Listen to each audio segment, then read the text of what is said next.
Welcome back to SOC Live. Myself and Danny are back here in Quinn's Sports Bar, where people have just finishing off their drinks and they've just seen Sunderland win 1-0 yet again, Danny. Yeah, 2 clean sheets, positives, obviously clean sheets. Trey Hume mentioned it, in amongst the goals, isn't he, and set pieces. Again, we'll get onto the highlights. I don't think their keeper's covered himself in glory there, trying to punch it clear. But it's one of those, you take the results, but I've just said to you there now, at this stage of the season compared to where we were 2 months ago, where it was perhaps result over performance, I think now I'd probably rather see performances coming through and having good control on games. It wasn't the case this afternoon. We've spent 43 minutes of the 45 in the second half, camped in our half there. Now listen, you can say good resilience, defended really well, I get all that, but we need to be shown a little bit more on the front foot in terms of possession and being tidy on the ball. But listen, good results against a side who are pushing for the playoffs. Obviously it's a bit of a sickener for them.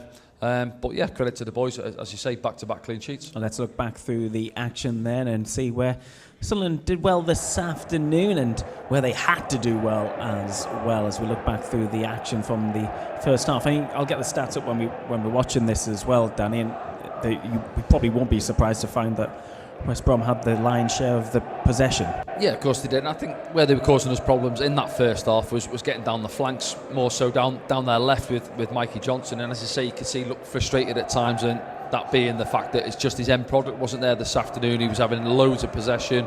Again, now this time Grant's pulled out onto the left-hand side. As I say, give credit to the boys. We mentioned it there. Job, time and time again, getting back in there, helping out his teammates. Job doesn't want to be doing this in a game. He wants to be receiving the ball on the half turn and driving forward, getting in the box, trying to score goals. But sometimes you have to dig in and do the ugly side of the game for your team. And not just himself this afternoon, the other lads, I think the centre backs as well were excellent. Obviously Trey Hume as well, not just his goal, but having to make some well-timed challenges, and we've had to do that. And Anthony Patterson there, last line of defence, called into action a couple of times as well. So yeah, it's not one of those where we've got great numbers down there from where we were maybe at the start of the season, where we moved the ball really well. We were countering with pace. It's not quite there at this moment in time, if we're honest, but we're still having moments in games like this. Remain there with a decent strike. Patrick, relatively quiet today. Again, last week he was excellent against Millwall. Didn't have too many opportunities driving forward with the ball this afternoon. This was his only one, really, I think, what I can remember, coming inside and they get the blocking. But yeah, sometimes when you're not at your best, what you have to do then is obviously do the hard yards and try and keep the clean sheet intact, and we've managed to do that. But is the moment leading up to the goal now, obviously remains that to go off. Mayenda's first involvement is to go past his man, win the free kick.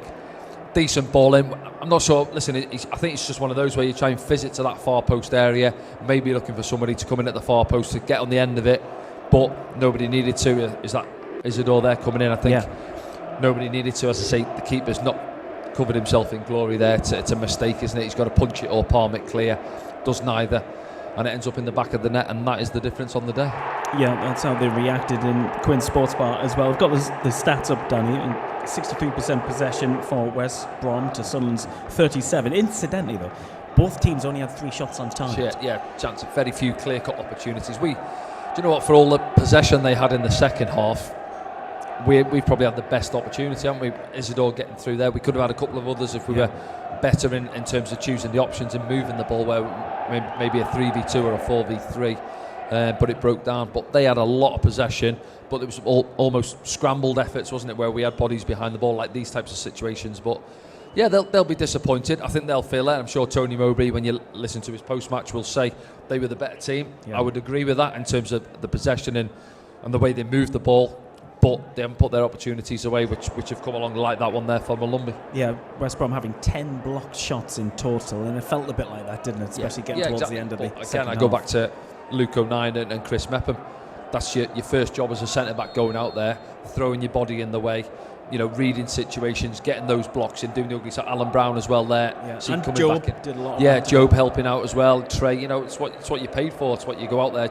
You start the game with a clean sheet, and your intent is obviously to come off with that clean sheet intact. And again, back-to-backs. Now we've had 3 in the last 11 games now. So, going into the playoffs, as I say, you want momentum building in terms of the way you're playing and going forward. But then if you're making it difficult for teams to break you down at the other end of the pitch, that's obviously a massive positive as well. The opportunity here for West Brom. This time is Callum Moments Styles. like that, wasn't it? You see Styles there pulls the trigger. Kept them outside the box, really, didn't he? Yeah, they had a few of them. And we've been there on the flip side of that is that penalty shot. We'll just get onto this one there. But Mienda, again, he come off and he had a few moments, didn't he? I think Furlong's loses his footing. He's falling over, but I think from this angle behind, you can see, just watch Mienda's legs now. There's an arm around him. Yeah, it's not enough to bring him down, though. He just throws himself to the floor for me, and I don't think it's a penalty. Maybe one or two disagree, but it's all about opinions, isn't it? But no, it's not enough contact for me, that one. And again, here we go now, ball's coming out, and Johnson, this one, not a clean strike with the right foot, and then slashes at it with the left as well, and he was frustrated. He was a nuisance, wasn't he, Johnson, all afternoon, but again, no real end product. Yeah, I think he's going to be a decent player. I think I've seen him a few times now, but you say when you look at his stats, and he's only got 2 goals this season, it's not a great return. He'll be looking to obviously improve it and build on that as the seasons go forward. This is a close one as well, and just shows some of that defending. Luke O'Nien on that occasion. There was this period of time when Luke was involved in 2 or 3 big blocks and clearances. Yeah, he comes off a couple, didn't he, where he just got there ahead of his man and got caught as well. I go Chris Mepham in the first half, clearing it off the line behind Anthony Patterson. That was a good save. That's his only real save, I think, in the second half, isn't it? Yeah, and listen, it's a fairly comfortable one. It's a loopy header, and he palms it wide. But other than that, he hasn't had a save to make really in that second half. And as you say, the stats will back that up as well. Fellows was on now, wasn't he? Is the header, I think? Yeah, DK, isn't it? Yeah. Do you know what? I said I thought it was just a yard ahead of him. I'm not sure it is. I just think he gets his jump wrong, or he's slightly ahead of the ball. Maybe he has to try and lean back to try and get it on target. And then Wilson, just before he went off, a couple of bodies in front of him, and again the angle's against him with that one. Keeper comes out to cover the angle, and that was him done. Tired, off he goes, and then Alexis on to see the game out with 1 or 2 others. So listen, I'm pleased for the boys. Obviously, we've got to try and keep this momentum going now and build it up and keep churning out the results. Of course, we've just been chatting about it before we come back on air. If we're honest, automatics are probably gone. We'll get onto the results now and we'll have a look at the table. Still hope, Danny. No, listen, you've got to remain positive while it's there. Keep doing your job is what I'd say. Back-to-back wins. You've got 5 games to go now? Six games to go, is it? Yeah, 6 games to go. Chalk up as many points as you can and see what happens above you. But it looks like we're nailed on, obviously, playoffs, and they've got to try and sort it out below us. Yeah, I think it's like 16 points. We'll see in a second. Yeah. Let's have a look at the results anyway from so far today. There's still lots of football to be played in and around the EFL Championship, as you can see from that graphic. Last night it finished Blackburn Rovers 0, Middlesbrough 2. Coventry City 1, Burnley 2, despite Coventry City taking the lead in that game. Luton took the lead against Leeds United, and Leeds, I think it's 3 successive draws for them.